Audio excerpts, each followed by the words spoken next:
Hi everyone and welcome to the History of Tennis Episode 2, The Grass. If you haven't seen the first video in the series about the origin of tennis, the link is in the description box below. Between 1859 and 1865, Harry Gem and his friend Augurio Pereira played a game on a croquet lawn in Birmingham, combining the features of rackets and another ball game called pelota. This was to be the game of lawn tennis. The inventions of the lawnmower to cut the grass and rubber for the tennis ball were also extremely important and were catalysts in the invention of the sport. In 1872, those two men, along with two local doctors, founded the first tennis club in Leamington Spa in England.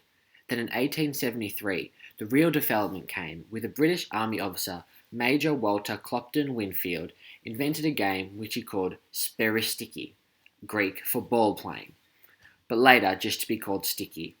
He popularized the game and created a box set which included a net, poles, rackets, and balls to play the game with.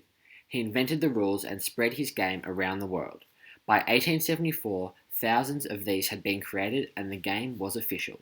In 1874, Mary Ewing Outerbridge, who had been received a sticky set while travelling, was fascinated by the game and decided to make a tennis court at the Staten Island Cricket Club in New York. In 1877, the first ever tennis tournament was played, which is still the biggest tennis tournament internationally today, the Wimbledon Championships. Then in 1880, the first ever national championships were played in the USA. The rules were not yet standardized, but by 1881, the US National Lawn Tennis Association was formed, now the USTA, and the rules were standardized. The US Men's National Championships, now the US Open, was first held in 1881 at the Newport Casino, Rhode Island, and the first women's title was held in Philadelphia in 1887. Tennis became popular in France in the 1890s, with the first ever French championships played in 1891, although it was only open to French club members until 1925.